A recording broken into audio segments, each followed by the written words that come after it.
you will, turn to number 115.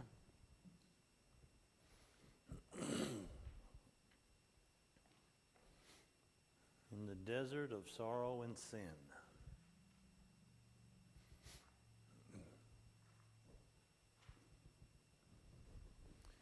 I haven't sung this one in a while.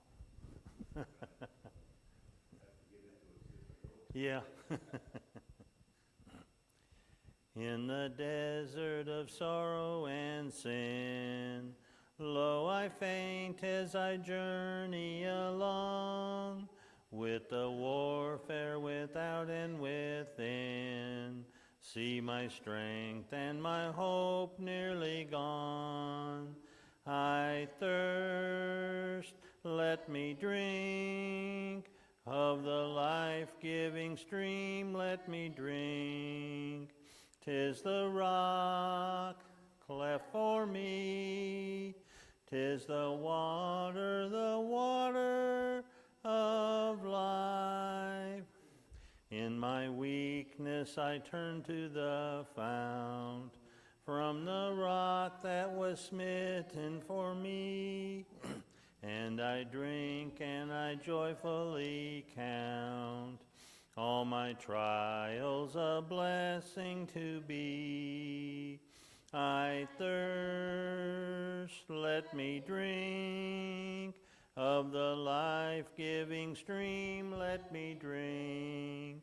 'Tis the rock cleft for me, 'tis the water of life. O thou God of compassion, I pray, let me abide in thy sight. Let me drink of the fount day by day, till I join thee in mansions of light. I thirst, let me drink of the life-giving stream, let me drink. 'Tis the rock cleft for me, 'tis the water of life. Yeah. And I write the name beside the number. That's what Oh, you can say. I need your help. Yeah. I'll get it if I have to sing it more about the first time I did that one. Yeah. Yeah, it's been a while. Do you start us off the order of prayer? Heavenly Father, we're so grateful that we have this time to come together once again, as we do on the first day of the week, and do what you would have us to do as we come here and as we sing songs to you and sing songs to one another. We thankful that we have the opportunity to take up the collection and other parts of worship that you have us to do, Father. And we just ask that you be with us as we go through the class this morning, and we ask that you be with those who could not be here, and we pray that they will be able to return, or if they return, come here for church this morning. We ask that you be with them for their safe travels here. Be with us as we go through our lessons, in Jesus' name I pray. Amen. Isaiah chapter 66. The last chapter. This is the final chapter of Isaiah. And basically what we find here in this chapter are the same expressions that we find in previous chapters. This chapter encapsulates the Jews' rejection of Jehovah, just as they reject or will reject the Messiah in the future. Despite God delivering them from captivity, they continue to hold on to idolatry, but in a different way. No longer will they idolize the false gods of other nations around them, but instead they will idolize Moses and the temple. In this chapter, as in the previous one, Isaiah speaks of how the Gentiles will become a part of the new heaven and the new earth. And what did we say that that was a reference to? Yeah. Oh, come on, church. Yep, the church. Yep. Christianity, the Christian dispensation, basically. So God's going to reveal his contempt toward the ceremonial services of the Jews, their moral duties. Even though it was he who established those ceremonial services, the Jews had turned them into something that God never intended for them to do. But God informs the Jews that in due time, the sacrifices and the temple will come to an end, and they would be delivered from their oppressors, while at the same time informing their oppressors that they would be terrorized by the persecutions of God for their evil, as well as their taking his people captive. While the establishment of the church in the latter days would bring with it enjoyment of all peoples, particularly the Gentiles. He discusses that here in chapter 66 as well. But basically, chapter 66 is a three-part summary of the entire book of Isaiah. Okay? First, the coming judgment. Of who?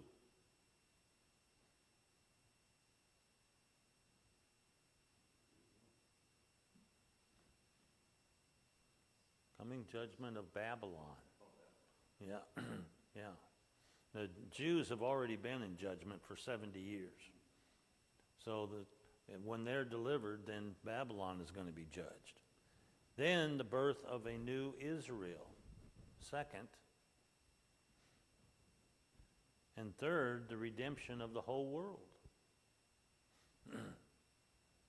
is discussed here. So it ended up, I thought maybe I could finish with this, but it ended up there was more in this first 14 verses than I thought. So we'll finish chapter 66 next week to do the first half of this chapter. Verse 1, Isaiah says, "Thus saith Jehovah, Heaven is my throne, the earth is my footstool. What manner of house will you build unto me? What place shall be my rest? For all these things has my hand made, and so all these things came to be, saith Jehovah. But to this man will I look, even to him that is poor, of a contrite spirit, that trembles at my word. He that kills an ox is he that slays a man. He that sacrifices a lamb, as he that breaks a dog's neck. He that offers an oblation, as he that offers swine's blood. He that burns frankincense, as he that blesses an idol. Yea, they have chosen their own ways, their soul delights in their abominations.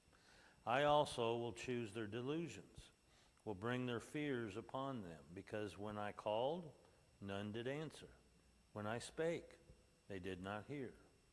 But they did that which was evil in my eyes, and chose that wherein I delighted not. Hear the word of Jehovah, ye that tremble at his word. Your brethren that hate you, that cast you out for my name's sake, have said, Let Jehovah be glorified. But we may see your joy, but it is they that shall be put to shame. A voice of tumult from the city, a voice from the temple, a voice of Jehovah that renders recompense to his enemies. Before she travailed, she brought forth. Before her pain came, she was delivered of a man-child. Who has heard such a thing? Who has seen such things? Shall a land be born in one day? Shall a nation be brought forth at once? For as soon as Zion travailed, she brought forth her children. Shall I bring to the birth and not cause to bring forth, saith Jehovah? Shall I that cause to bring forth shut the womb, saith thy God? Rejoice ye with Jerusalem, Be glad for her, all ye that love her. Rejoice for joy with her, all ye that mourn over her, that ye may suck and be satisfied with the breasts of her consolations, that ye may milk out and be delighted with the abundance of her glory. For thus saith Jehovah, Behold, I will extend peace to her like a river, the glory of the nations like an overflowing stream, and ye shall suck thereof. Ye shall be borne upon the side, shall be dangled upon the knees. As one whom his mother comforts, so will I comfort you. Ye shall be comforted in Jerusalem, and ye shall see it, and your heart shall rejoice. Your bones shall flourish like the tender grass. The hand of Jehovah shall be known toward his servants, and he will have indignation against his enemies. Now the first two verses are verses quoted by Stephen in Acts chapter 7, verse 49-50, when he set forth the truth to the Jews of his day before they stoned him to death, that the temple would be replaced by the church. They didn't want to hear that. They thought the temple would stand forever. Now, the prophecy of dismantling the temple here had nothing to do with places of worship in general, but to condemn the hypocrisy of the Israelites, who falsely assumed that the earthly temple was guaranteed to them to remain forever, so that God's presence would stay among them forever as well, regardless of their wickedness. For generations, the Jews deluded themselves into believing that as long as the temple stood, Jehovah had to confine himself to the temple so that he could protect them from their enemies and bless them. Which is why we see in the book of Ezekiel where God's presence leaves the temple to show the people that, no, he's not held to his presence being there always. And, of course, this caused the religious leaders of Jesus' day not to trust him as being Messiah because of the temple and the Jewish Apocrypha that we discussed before taught that the Messiah would come and conquer all their enemies and reestablish David's kingdom as well as his throne to its former glory. Their materialism continues today, with the Jews' continued belief in the same thing. Premillennial Protestants support the idea and are helping the Jews in getting to that end where they're both working together today to get together all the material needed to rebuild the temple, to reestablish the altar and the priesthood, and so that they can give sacrifices once again. Go back to that sacrificial system. The Jewish Prime Minister Netanyahu recently, I saw the other day, assured an interviewer he was talking to that Jews today are the same stock as the Jews of the first century, as Jews have always been, that they can trace their bloodline all the way back to Abraham. Well, they may believe that, and they have to believe that in order to try to keep the idea that they deserve that, to keep that land and rebuild the temple. But there's no one living, no Jew living today who can trace his descendancy back to Aaron or even to Abraham.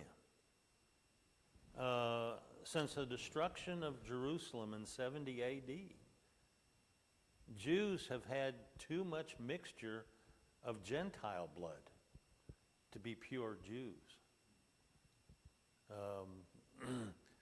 which is a violation of the law, not to mention when the Jews came back from, it kind of started back when they came back from Babylonian captivity. They had already married Babylonians, many of them, and brought those Babylonian wives back to Jerusalem with them, which God told them, if you're going to serve me, you've got to divorce those wives. You've got to get rid of them. You have to marry an Israelite woman, according to the law. And so they had to divorce those Gentile wives that they have, and Gentile husbands as well. Well, from the temptation to return to Judaism, which as a fleshly desire for a religion that centered itself upon an earthly temple, an earthly throne of David, literal sacrifices, visible high priests, and a religious hierarchy. But the Jews were not alone in trying to reduce God to materialistic views confined to earthly shrines, which is what Paul tried to convince the people in Athens in Acts chapter 17, verse 24 to 28. You know, as he walked into the city of Athens, and what did he see?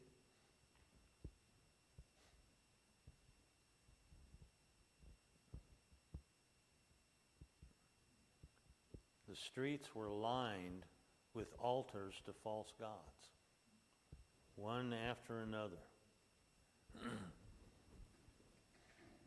And they had personal gods, state gods, city gods, everything, every god you could think of.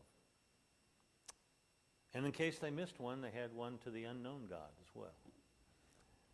So God does not dwell in temples made with hands, but in a spiritual temple composed of people. Ephesians chapter 2, verse 11 and 12. 2 Peter 2:5. He dwells in a people who are humble, who are penitent, who worship him in spirit and in truth. John chapter 4, verse 19 to 26. Yet there are two ways that men can exchange biblically authorized worship into an abomination before God. And one is making one's rituals the object of their hope rather than God. And the other is refusing to observe their worship in the way God commands it to be observed through his word.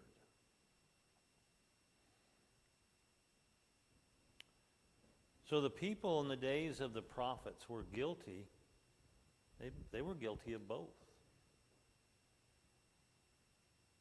And they may have brought an ox to the altar to be slain on the altar before the Lord. But if it was done with an improper attitude, then it didn't count, because it was an abomination to God. And the same is true today. As Christians, our worshiping of God must be with the right attitude, right motive, the right emphasis. As God looks on our what? Looks on our hearts, doesn't he? Not the outward appearance. Ananias and Sapphira lost their lives not because of the amount of money that they had given to the Lord, but why? Pardon? Okay. All right. So they had the wrong attitude, didn't they? In their giving. As Peter told them, the money was yours. You could give any amount, but to lie about it? And the same is true of Simon the sorcerer. He was not wrong in asking for the same gift as the apostles. It was his attitude. It was his motive for asking that was the sin. Acts 8, verse 9 to 13. Even the Christians at Corinth made an abomination of the Lord's Supper because of their attitude, motive, and emphasis. Why? What did they do wrong?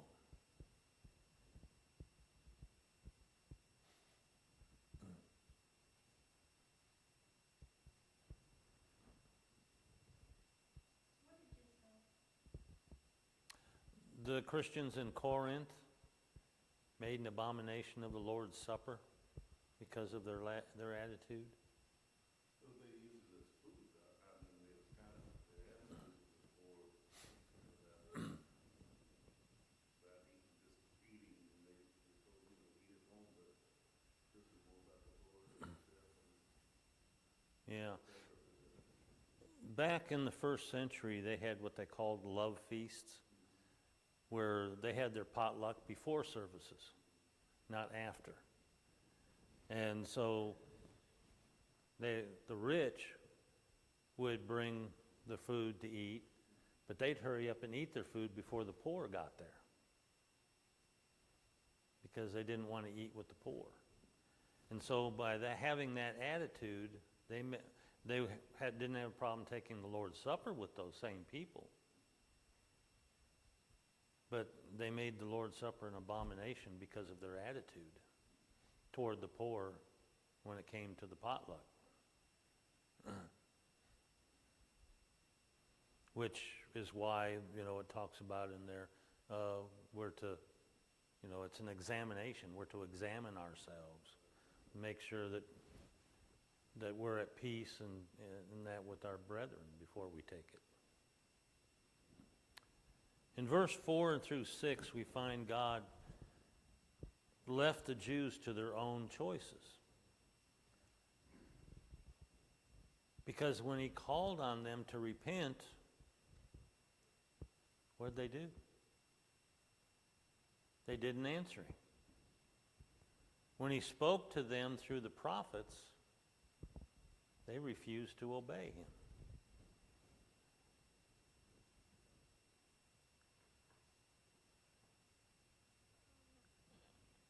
There was not one of those in error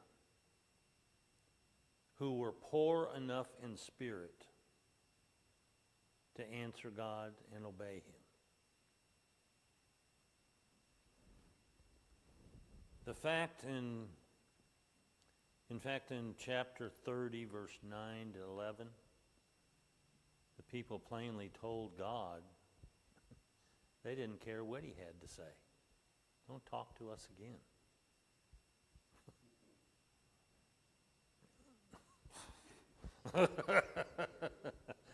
That's bold, isn't it?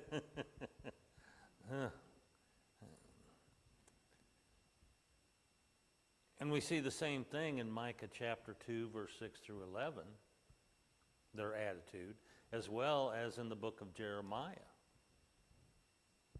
where the people are told they had become an abomination to God.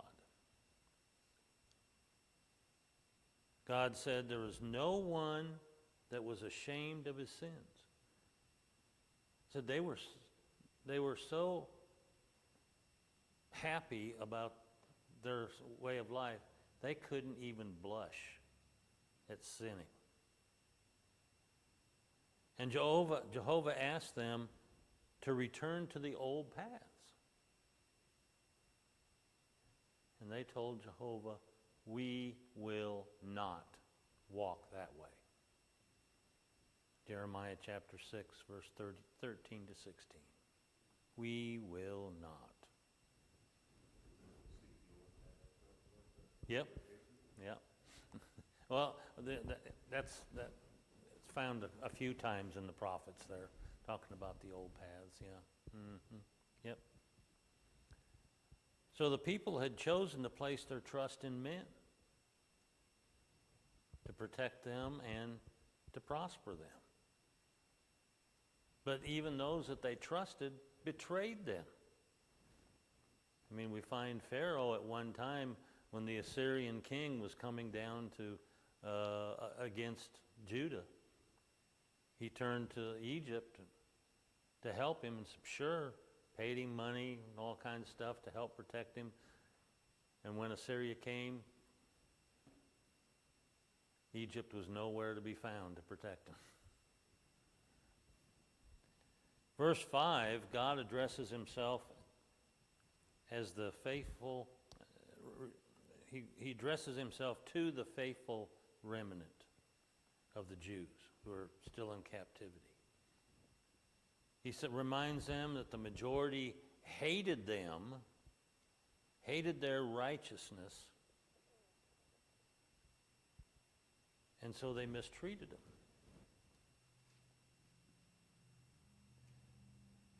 And the reason is because their righteousness became the standard by which God would judge the unfaithful. In the same way, the righteous will be found judging the world in the end. John 3, verse 18 to 21.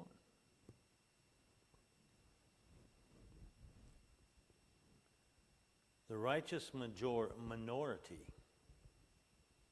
became outcasts. They were opposed. They were exploited by the ungodly majority, which happens in every generation. Wasn't just the Jews, the Gentiles do the same. Isaiah is looking to the persecution of the disobedient centuries into the future here. Okay? He heard the noise of warfare coming from Jerusalem, the city that the wicked believed would never fall. What's Isaiah looking to? Warfare in Jerusalem. What would that refer to?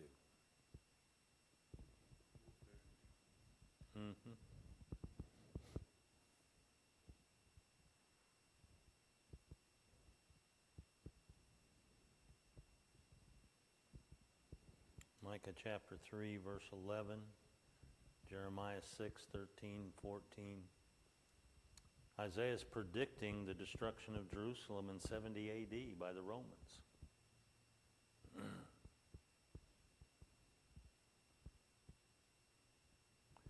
And the point that follows in verse 6, and the destruction of Jerusalem, is verse 7 through 9, meant to emphasize the miraculous nature of God's complete casting off of old Zion by the Romans.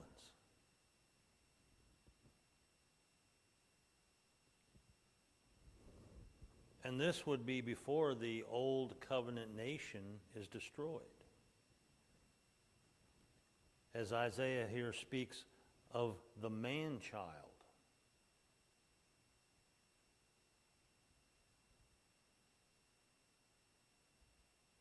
Prediction of the new covenant nation that would be born. This man-child, of course, being Emmanuel. Isaiah 7:14, God with us, who is also the anointed prince spoken of by Daniel, Daniel chapter 9, verse 25, and the one born of a woman in Revelation 12, 1 through 6.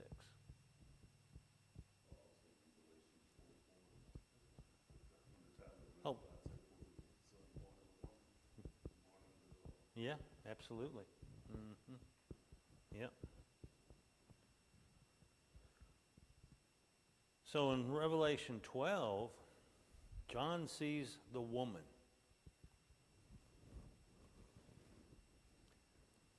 The woman represents the faithful members of the Old Covenant, giving birth to the man-child and the new covenant. While the red dragon attempts to devour the child, so it can't, trying to prevent Jesus from becoming incarnate. But God catches the child before the dragon is able to do anything and keeps the child safe and secure. So the offspring born of the woman, here we have children instead of child, man-child, singular, children, plural, is speaking of the joint heirs of the Son by adoption. The man-child is the seed, Galatians 3:16. You said this question said, the offspring born of a woman are a, you said, Plurality. They're a plurality. Mhm.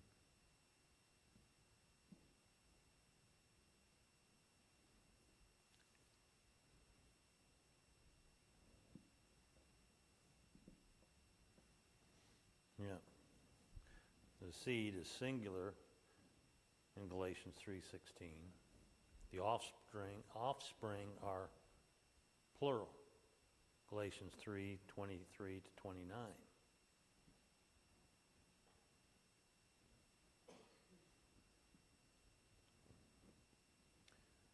Then Isaiah uses a series of rhetorical questions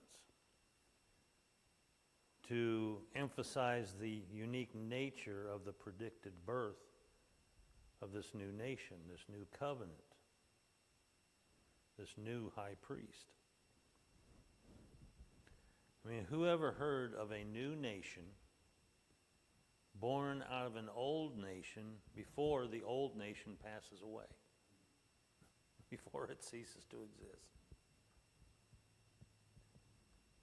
But here Isaiah talks about a land. He's talking about a nation to be brought forth in one stroke, he says. And the idea is immediately, just like that, in the blink of an eye. This land, this nation, refers to the church, which would be born on Pentecost, 28, 29 AD.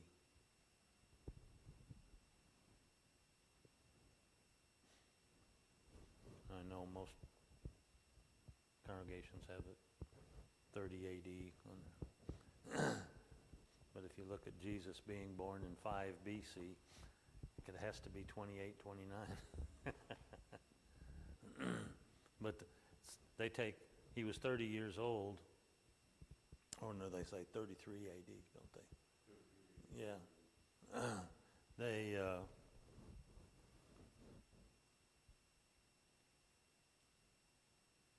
33 years old, because he was 30 when they have him being born at 0, which there is no such thing. It's 1 BC and it goes to 1 AD. There's no 0.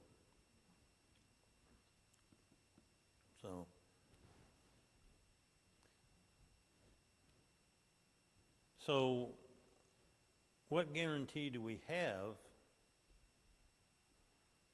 that the church is going to be born at this time? It all started where? the church itself, The promise of the church. Isaiah chapter 2 was promised Okay, yeah, part, okay. repentance and forgiveness of sin being in Jerusalem. But it started before that. Genesis 12, the promise to Abraham. That's the beginning of the church there. Genesis 12, 1 through 3. Yeah, that's the very beginning. But Isaiah chapter 2, yeah, that's a reminder to the Jews.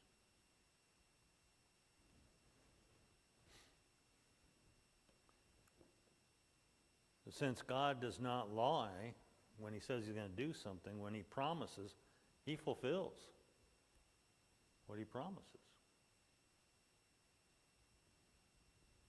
So again, the church is referred to here in figurative language, meaning it was no surprise to those in the first century.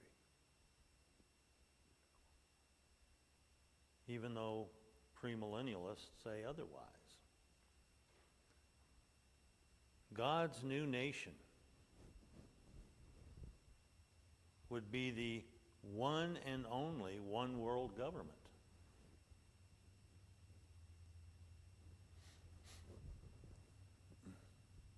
Unlike any civil government established by men, it possesses all races, all classes of people, all tongues, and it will last forever. Verse 10 to 14, Isaiah continues his figure of mother and child with the citizens of the new Zion. He pictures the citizens of this new Zion as hungry children nursing, drinking deeply until they're completely satisfied and comforted. Showing that these citizens will be completely comforted with the promises of God when they diligently follow his word. And by doing so, the church would delight in its glory because she has Jehovah as her God, thereby taking more pleasure in her relationship with God and communion with him than anything that the world can offer. But in contrast, there will be those who rebel against God, who will never be satisfied, nor will they be glorified. Chapter 65, verse 13 and 14 of Isaiah, as well as chapter 9, verse 20. Now the citizens of New Zion, which is New Jerusalem, which is the church, yeah, will learn to be content. Philippians 4, verse 10 to 13. As they have the peace that passes all understanding. Philippians 4, verse 4 through 7. Now what's interesting here is that this contentment, this glory, this peace, which is going to belong to New Zion, comes to those who both rejoice as well as mourn. And although that seems to be inconsistent to rejoice and mourn at the same time, didn't Jesus pronounce a blessing upon those who mourn? Matthew 5, verse 4. Blessed are they that mourn. Yeah. Now, of course, this is something difficult to understand, the meaning of what Jesus taught. John chapter 15, verse 1 through 11. That these citizens of New Zion, however, understand that mourning over the sins that have caused their separation from God is indeed a blessing and something to rejoice over, because this mourning results in obeying God unto salvation and once again acquiring that fellowship that was lost in the garden. Acts chapter 3, verse 24 to 26.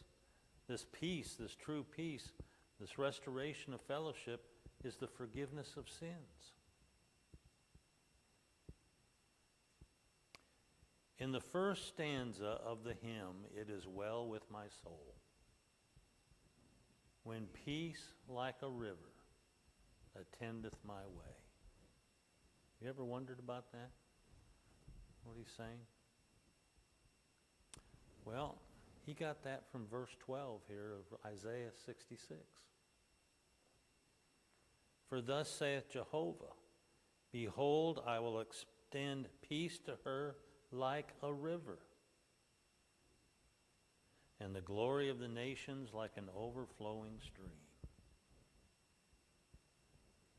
In other words, the peace that passes all understanding is going to fill New Zion's land with goodness, with wholeness, like a river that overflows its banks. And there's nothing more tender here that Isaiah discusses than a mother who comforts her children in their time of distress. Except, of course, for the comfort of God that he affords those who are his. But God is using this example here of a mother and a child to express the tenderness and peace that he has for Zion, for his church, for his children. Just the same as Jesus expressed in Matthew chapter 23, verse 37 and 39, about the hen and her chicks. But Zion wouldn't accept it.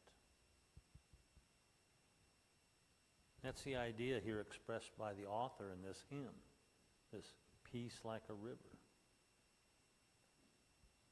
Verse 14, Isaiah addresses those who will actually experience becoming the nation brought forth in one stroke immediately, as we talked about back in verse 7 to 9.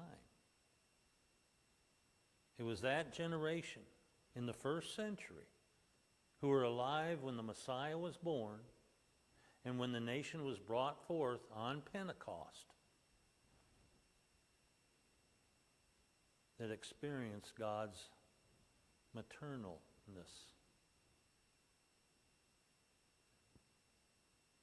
Those experienced it saw the hand of God in all and became followers of the way. Acts 5:27 to 42.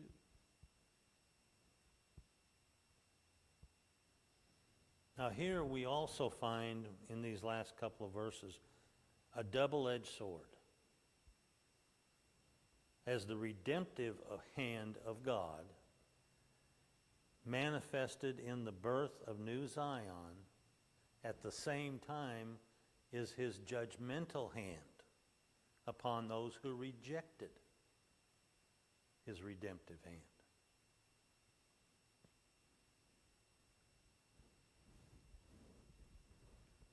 Both of these are witnessed together at the same time throughout Scripture.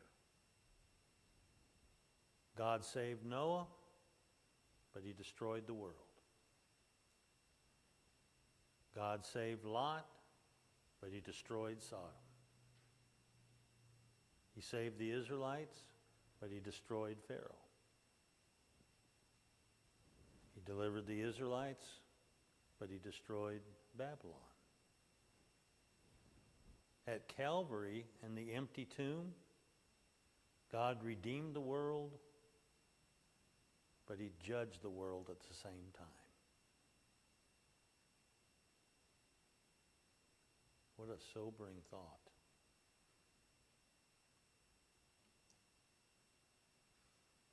That he both redeems and judges at the same time. Any questions? All righty. Appreciate your comments.